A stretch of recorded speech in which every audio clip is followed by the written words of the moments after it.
Hello, everybody, and welcome to today's Small Business Zoom event, sponsored by Mayor Steve Benjamin and the U.S. Conference of Mayors. My name is Jeff Bean. I'm Managing Director of the Partner America program. That's part of the small business program with the U.S. Conference of Mayors.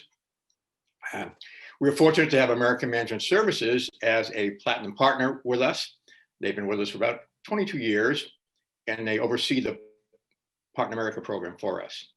American Management Services is the only consulting firm that U.S. Conference of Mayors sponsors and endorses. And they've also helped us with administering the Partner America program by providing mayors with technical assistance, best practices, resources, and events like this to bring up-to-date information to mayors that can help their small businesses grow, increase their profits and sales.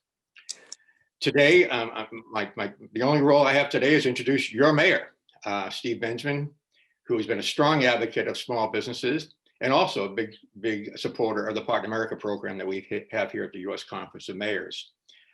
Mayor Benjamin, we were fortunate to have Mayor Benjamin as our president of the conference. He provided great leadership, energy, and knowledge to all the mayors here across the country.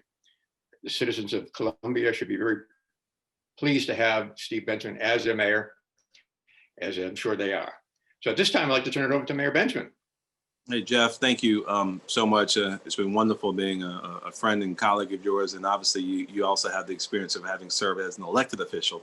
So you understand the challenges that we've all faced in the past year in particular. I mean, we've had wonderful opportunities to spend time with Lou, the American Management Services, and certainly through the Partner America program in years past, in a much more traditional format, face-to-face, really talking turkey about ways in which we all continue to edify small businesses as the backbone of the American economy. This year is different.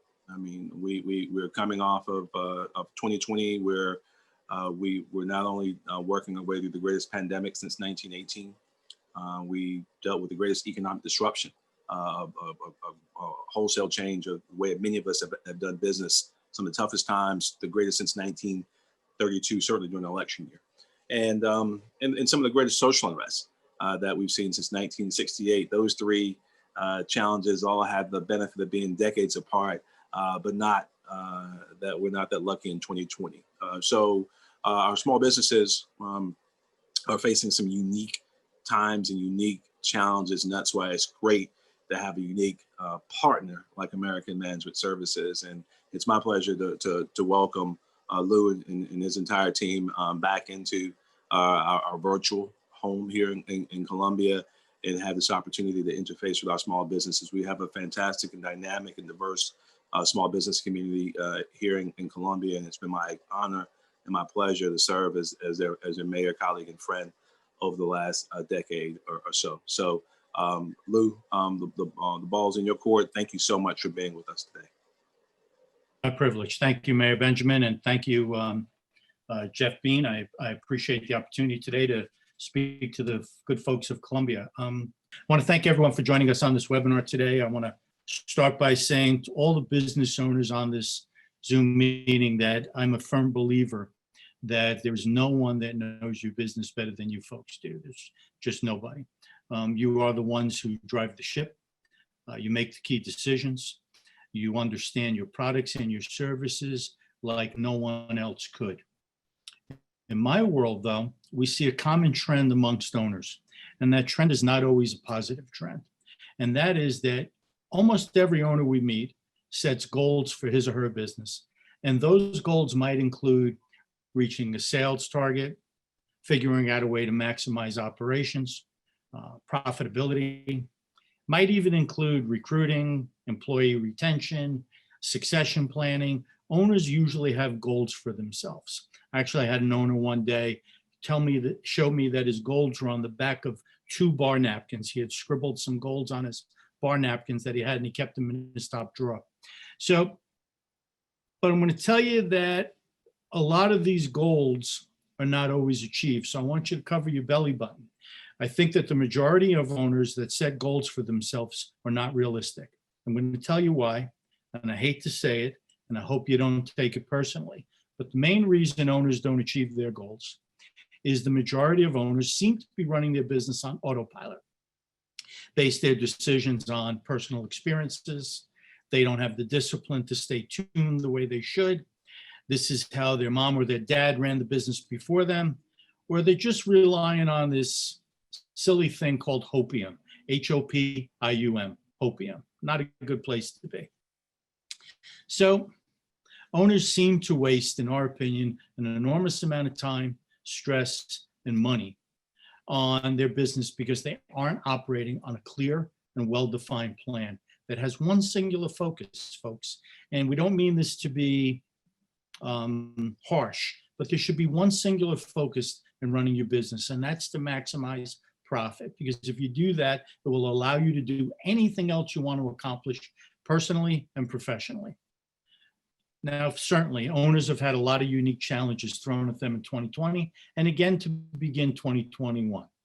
And it's still uncertain when life will go back to any degree of normal, whatever that might be. But let's be real. Owners have had to face numerous challenges every day for years, pandemic or no pandemic. It seems like independent owners, small business owners are real sexy during elections and forgotten by a lot of the Washington elite when it's not an election year. So in this talk, I plan to discuss with you some effective strategies that owners can implement today to survive, to maximize profit, and hopefully, God willing, get through this pandemic and come out on the other side. I plan to show you a framework of strategies that you can use to develop your own plan, which hopefully should be guided towards growing your business, maximizing profit. Absolutely, absolutely, absolutely, no doubt that the coronavirus has fundamentally changed the world we live in. I would imagine that Colombia's vibrant restaurant community has also felt it, as are many other independent businesses across the country. At the start of the outbreak back in March and April of 2020, before any governmental shutdown, we started working rapidly with our clients to help develop their unique COVID-19 survival plans. And we focused on two key areas of the business. First was protecting their people. And the second was protecting the integrity of their operation.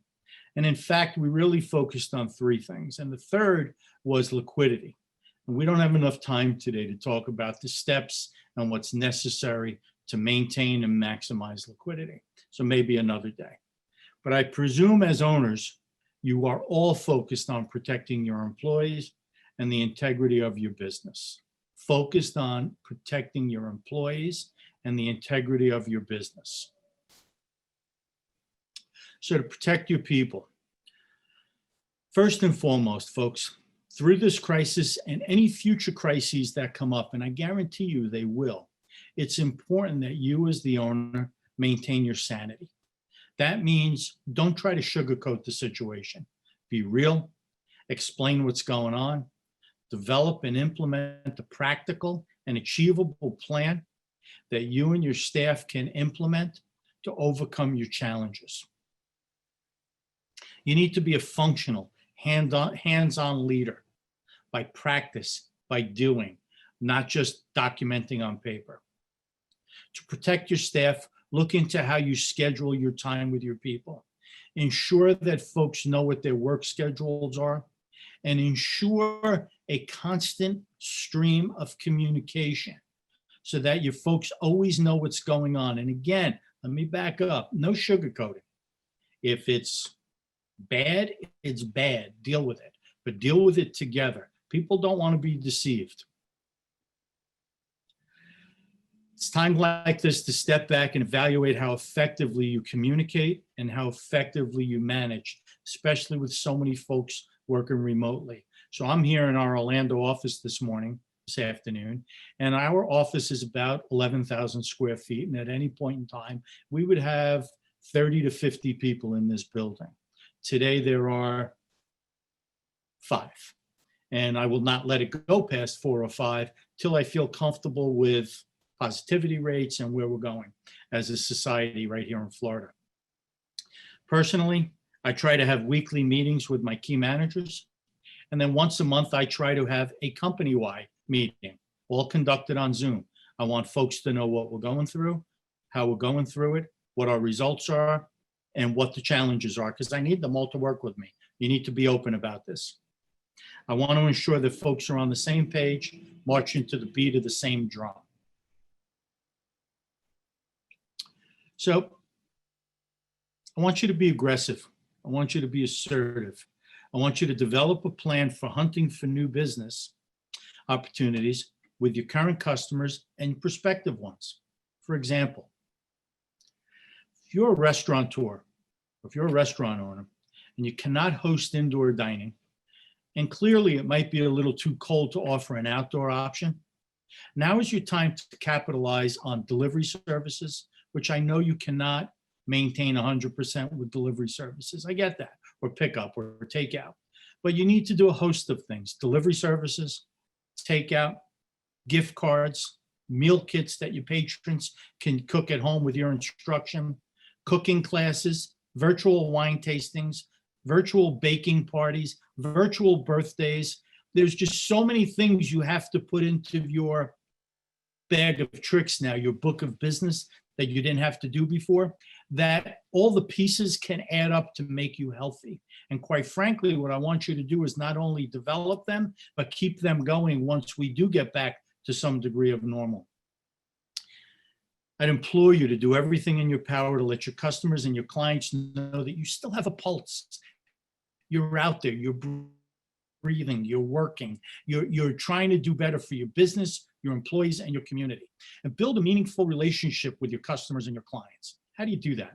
Well, you can post YouTube videos, Facebook, Instagram, LinkedIn, a lot of free sources that will keep you extraordinarily connected with people. And more than ever, be the face of your brand. Just more than ever, you need to be the face of your brand. Like Mayor Steve is the face of Columbia, you need to be the face of your brand, what's going on in your business. And I would challenge you to include your staff in all of your outreach efforts. I'm going to give you a couple of tidbits in a few minutes that I hope will help you drive revenue and profitability. Before you do that, I want you to think about how you're managing your staff remotely. So if you have remote staff, I would encourage you to build and implement objective metrics to get improved efficiency and productivity from your people in operations. Many clients tell me it's harder. Of course it is, which means we have to have more discipline and more accountability and more teamwork and more communication. You should be able to hold your folks to a higher standard, provided you're holding yourself to a higher standard. So as the owner, as the leader, are you the first one in and the last one out every day? If you stopped playing golf during this pandemic, during this difficult time, have you cut out those long lunches? Because if you want your folks to really give you a solid day, you have to show them that you're the first one walking through the fire. Paycheck Protection Program. Almost everybody in the world knows what PPP is nowadays. And I think most people know that round 2 of PPP is coming any minute now. In fact, part of it's already been released. So let's take a brief moment or two to talk about PPP and how I look at PPP as a benefit for you. Over 5 million independent businesses across the country applied and took advantage of round 1 of the Paycheck Protection Program. Not sure how many folks in Columbia or South Carolina took advantage of the program, but over 5 million businesses across the country took advantage of this. The federal government did a pretty darn good job pulling this program together within weeks of the pandemic, hitting back last March and April. And to me, it was relatively cool that they developed and implemented this program so quickly when, as you all know, it's kind of tough for the federal government to take one step at a time. This program came about pretty quick. It was designed to help you keep your people employed for 8 continuous weeks. You all know that.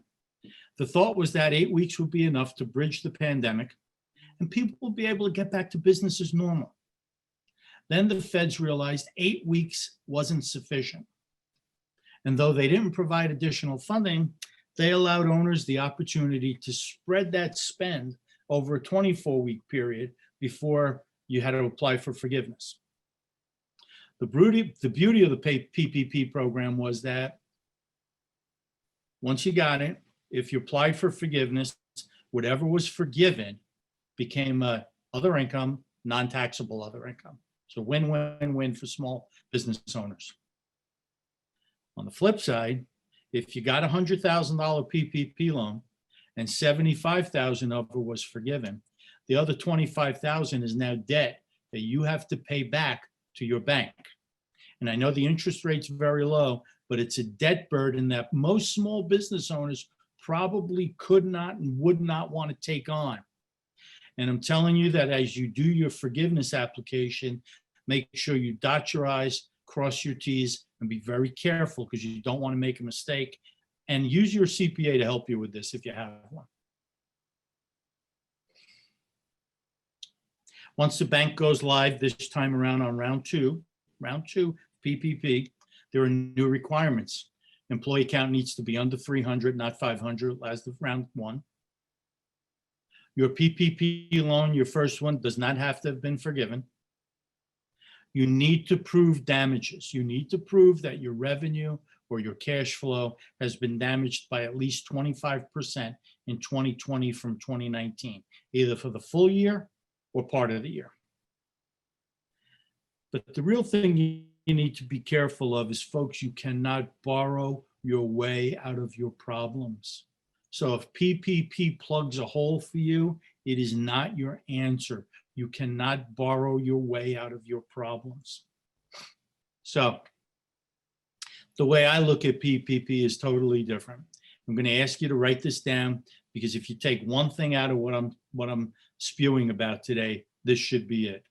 PPP does not stand for Paycheck Protection Program. Let's change it. The first P is planning. Planning. Every owner should have a solid plan. Establish a clear, well-defined plan for your company, your organization, your people, who you are, what hole you're trying to fill, what differentiates you from the competition, how you go to market, how you price. I don't expect you to write the Magna Carta or the Bill of Rights, but I expect you to want to put in the time and the effort to document who you are and what's our going forward plan. So the first P in PPP is solid planning. The second P, profit. Profit's not a four-letter word, folks. Profit's the engine you need, the fuel you need to drive that engine. Make sure that your plan is designed to maximize profit, and you do that by holding yourself and every part of your organization accountable 100% of the time. Mistakes happen, we get it. Slip-ups happen, we get it, right? But profit, P, profit. Maximizing profit will allow you to get through anything you need.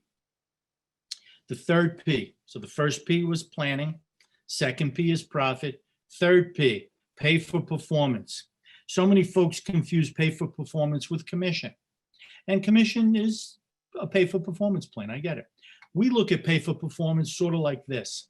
If your business should be netting 5% profit, we want a plan that everyone in the organization is tied to that allows us to get from 5% to 7 or 5% to 8, ethically, morally, legally, a plan to drive incremental profit that we are going to share a percentage of with all of our employees. Pay for performance. So now we have 3 new P's, right? That do not rely on borrowing money. Solid plan, first P. Maximizing profit, second P. Pay for performance. Get everybody on the same page, driving for the same goal. So this leads me into how to maximize profits in your organization. Guys, nothing I'm telling you is easy. It takes hard work, discipline, and accountability. And sometimes the number one driver that doesn't want to be held accountable is the owner. So you, Mr. and Mrs. Owner, you need to take heart, please. You are being watched all the time. You are being observed all the time by your employees, your banker, your creditors, your customers, You're being watched all the time right now. So the focus of every independent business owner, as far as I'm concerned, should be first, foremost, and last on maximizing profit. That's it. Yes, you need revenue. You cannot maximize profit without revenue. Absolutely the case. But maximizing profit. And what that means is on every dollar that comes through the door, every dollar of revenue you generate, you need to know in advance what should your profit be. Don't be winging it. What should your profit be? Okay. So I'm going to give you a couple of pointers on things I'd be looking to do if I were in your shoes and things we try to teach our clients. Number one, you have to know your true costs. So if you're a restaurant serving a plate of spaghetti, or if you're a contractor putting roofs on houses or on commercial properties, you need to know your true costs. Number one. Number two, you need to manage by the numbers. Take your numbers, make sure you get financials on a timely basis, make sure you get job reporting on a timely basis, manage by the numbers. Number three, hold your staff accountable. But that starts with holding yourself accountable. Accountability, not for 4 hours out of an 8-hour day, 8 hours out of an 8-hour day. Teach everyone on your team how to execute. That's number four. Teach, training, mentoring, solid, don't stop. Do it again. Do it again. Do you ever go to a baseball game at a ballpark? And I understand that University of South Carolina is located in Columbia, I think, and I'm sure they have a football team, and I'm sure they have a baseball team. You ever go watch the baseball team practice before a game? You know, batter gets into the batter's cage and he takes 1 or 2 swings, or he takes 100 swings. Well, they take 100 swings because they want repetition. That's what training is about. Repetition, repetition, repetition. So number one, know your true costs. Number two, manage by the numbers.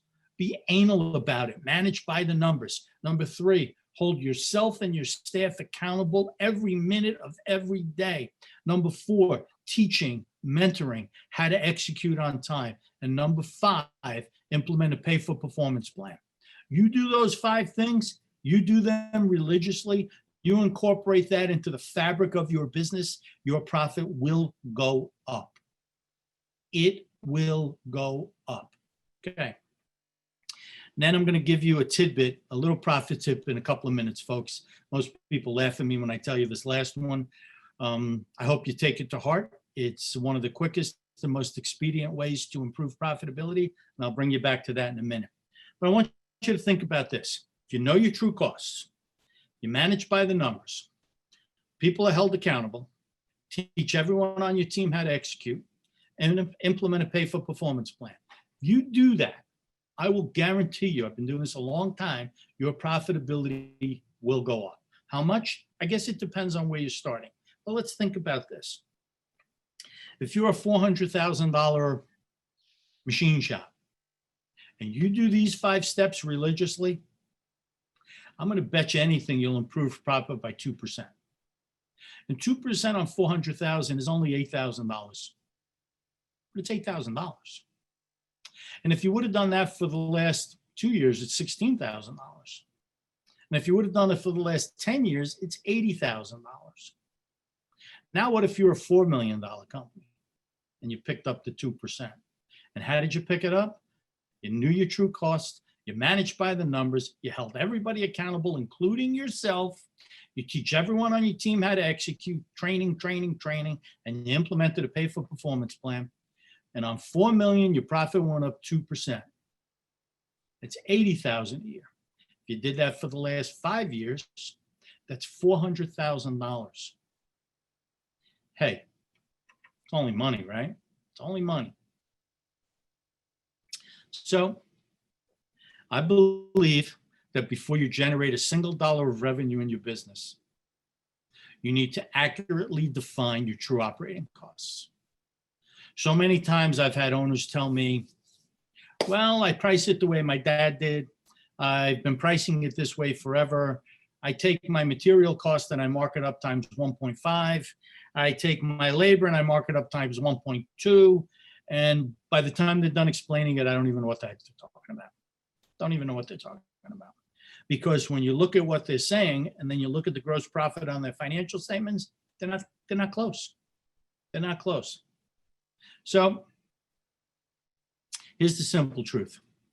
Before you send a dish out of your kitchen to serve to a customer, before you put a man in a service truck to go fix an electrical emergency, before you put a roof on a house, before you shampoo someone's hair, before you do any of these things, you need to know your true cost. And what's in your true cost is your overhead, your labor, your equipment utilization, and material costs, and what's your desired gross profit. Got to know what that has to be. So whether you're a $300 million company using some fancy ERP systems, or you're a $300,000 contractor working off pen and paper or an Excel spreadsheet, my favorite, by the way, I don't like that fancy stuff. Understanding your true costs will allow you to maximize profit, quote better, improve your margins, and be able to be better for your employees.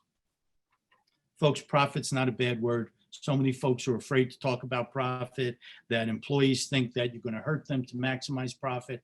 I've never suggested that anyone in my 23 years in American management, an employee should be hurt to help improve profitability. Most employees want to be held accountable and be part of building something special. I want them to win. So here's a tough one. A lot of owners don't like this. I understand it. But I want you to pay yourself as an owner based on the results of your company. So stop paying yourself a salary like you're an employee. You're not an employee. Pay yourself a percentage of cash profit on a monthly basis. Your wallet gets a little lighter because you didn't have a couple of good months. You will hold yourself and your staff more accountable real quickly. Real quickly. Okay. So holding your staff accountable really has to start with holding yourself accountable. And you do that by having a training program that you as the owner are part of. Don't go out and like buy some training program and try to implement that on top of everyone's head. You as the owner, you really need to be part and parcel of what's going on here. Folks want leadership to be in the game with them. If you are not exactly sure how to execute to a real plan, first of all, you have to be able to develop that real plan.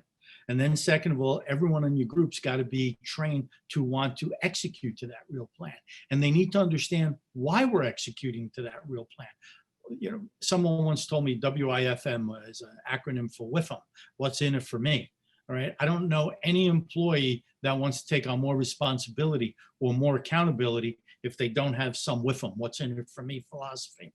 But teaching and implementing this, if it's, look, I don't know how to, I owned 6 beauty salons 100 years ago. I don't know how to cut hair, right? So I made sure I tried to surround myself with the best people that I can. 100,000 years ago, I was a CPA. I haven't done that in a long time. So I have 4 accountants that work here that do what they're supposed to do, and an outside CPA firm to make sure it's done properly, right? So I don't want to be my own doctor. I don't want to be my own hair cutter. If you have a challenge with what you're doing, to draft a real plan, teach that real plan, implement that real plan, dude, you will see the benefits of getting this done real quickly in your P&L. And isn't that what you're in business for? To build wealth for you, your family, and your employees. Pay for performance. It is absolutely my second favorite topic in my world.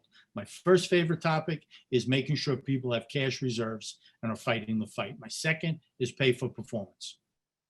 Pay for performance.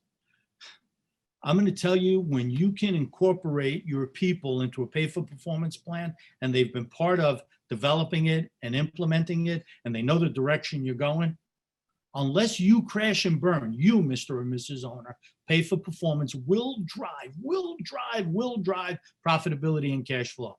And imagine if you had a plan, you implemented it, everybody was trained, you managed by the numbers, and you had a solid pay for performance plan 5 years ago. Probably wouldn't have been so stressed when the pandemic hit. Just my bet. I could be wrong, just my bet. So remember, I told you a few minutes ago I was going to give you one little silly nuance, one little trick to improve profitability. And people get hesitant over this, and I just don't understand why. But here's the fun one, a little bit of secret sauce. Every year, the first of the year, raise your price 2%. And I know you're sitting there going, boy, that took a lot of thought, didn't it? And really didn't, but it really did. So you raise your price 2% every year. So if your average ticket in your restaurant's $30, 2% is 60 cents. If your average ticket in your hair salon is $30, 2% is 60 cents. If your business does $100,000 a year, 2% is $2,000. If your business does $500,000 a year, 2% is 10 grand, but it's pure profit. And if you can't raise your prices 2%, I'm afraid to tell you that whatever you think you're doing so well, you're not. Whatever value added you think you're providing, you're not. If you have a problem raising your prices 2%, you are nowhere on that spectrum of success versus where you think you might be. It's a problem. 2% every year. So remember, a little while ago, we talked about implement these 5 strategies, right? Know your prices, manage by the numbers, hold everyone accountable. And if you did that, I said to you, I bet anything you'll raise your profit by about 2%. That's without raising your prices by 2%. So now you all have the secret sauce to add 4% to your bottom line. Ask yourself, what's preventing you from doing that? So as we round the corner and come into the home stretch, is that what you wanted me to say, something like that? Sure. Okay. As we round the corner and come into the home stretch of this webinar, we want to try to help you out. To get started on putting together a plan in these insane times, here's what you're going to be receiving in your email after this webinar. And hopefully you're going to receive these this week. Today's Tuesday, over the next couple of days. You're going to be added to the American Management Services newsletter. This is a free resource that we send out. We publish this weekly. That's designed to help you improve your business, grow your business, and give you tips on how to maximize profitability. Send it out every week. In addition to that, we're going to send everyone, because we have all of your email addresses, we're going to send everyone a copy of our 6 strategies to maximizing profit. A little more in detail than what we covered today.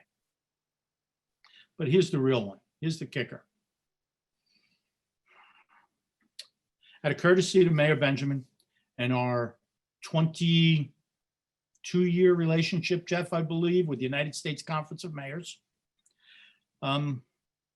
because we've been asked to come and spend some time in Colombia, and unfortunately we have to do it virtually, we are offering a free business management strategy session to any business owner that's on this video. Let me tell you, this is, if we were to build this at our rack rates, it would be many thousands of dollars. So for any owner on this call today that wants to actually figure out the right direction to go, to put together a plan to increase sales, grow your business, accomplish whatever your goals are for 2021 and beyond, we are willing to provide you a no charge business management strategy session, and it's really pretty simple. All you have to do to take advantage of this is to email me that you were on here today and that you'd like to talk. Just provide your cell phone, provide a phone number to call you, and I will personally call you. It's that simple. So my email is Mosca, LOUISMOSCA @amserv.com. I will call you. It's easy peasy. Don't be afraid. There's a lot of value to be gained, and we take great pride in helping business owners improve what they've got. So I like to tell people all the time that, or ask people all the time, how bad do you want to be a champion? How bad do you want to be exceptional? Do you want to talk about it, or do you want to do it? How bad do you want to show your staff that what you're working to create has an amazing benefit for everybody? But I want you to win as a business owner.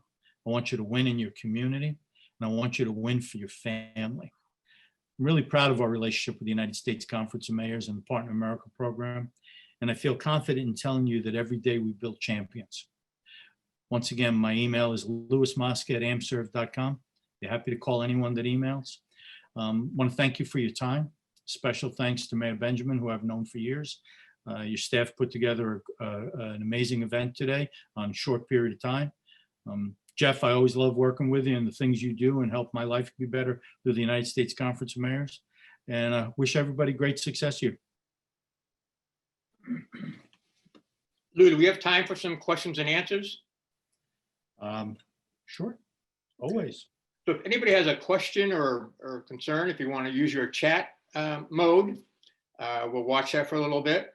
I don't know if Mayor Benjamin had anything he wanted to say at the end, or doing okay. Oh, we'll see if there are any questions that pop in. There was a request to maybe say your email address. Say your email address one more time, Lou. Sure. LOUISMOSCA at AMSERV, AMSERV.com. We could throw in, maybe if we can throw it in the chat room too. That'd be helpful, Jeff. No, yeah, Just there put you it go. on. Perfect. Yeah. There you go. And Jeff, we can send this presentation to everybody that was on here, Jeff. Oh, good. So Awesome. if anyone wants it, we can do that. No problem. So question is they offer a free consultation only for business owners on the call, or can others take advantage of this great offer as well? Quite frankly, over the years, we've morphed into working with some nonprofits and businesses that we never thought we would be involved in the past. But obviously, I'd be happy to spend some time on the phone with anyone that wants to chat. And I think this question is probably also meant for maybe those who did not participate on the call, but any business owners in Columbia, if you know someone who can benefit from AMS's advice and counsel, but someone wasn't able to participate today, yes, they're still available. If I would never say no. If they're Yeah. from Columbia, happy to help out.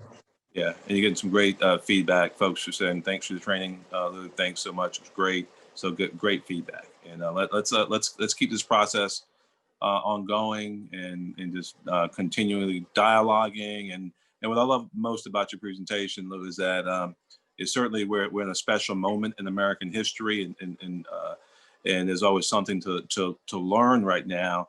But the fundamentals that you espouse are good in 2021 and 2031 and 2011. I mean, they're timeless. So thank you so much. Thank you so much. It's fantastic. Just to end with this, if you don't mind. When we put together our plan for each year, I always break it down into two sections. The first section of our plan, I always call blocking and tackling. These are the basic things we're supposed to be doing. And the second section is always the new things, the out of the box stuff we want to deal with. So the blocking and tackling, if you don't get that foundation right, to add on top of it makes it very challenging. I would welcome working with anybody in Columbia, Mayor. Be our privilege to help out. All right. Fantastic. So there's a question here from Madeline. Is there anything in particular we need to have for the call? A voice. We'll just chat. We'll see from there. Happy to talk to you, Madeline. I think that's everything, Jeff. I think that wraps it all up. Mayor, you were going to make the last comment? Thank you, Lou. Thank you to American Management Services, Jeff, you and the whole team at the Conference of Mayors. We appreciate this partnership on behalf of our small businesses and the people of Columbia and all across the Midlands. Let's keep pushing forward. There are very few problems I am convinced that we can't solve working together. So let's keep on going. And thank you so much for some time today. And thank you to all of our small businesses that took some time out of your schedules for this wonderful session with Lou. All right, thank you and God bless you. When the sun comes up, I'll come and visit. I love it. Be well, everybody. All right,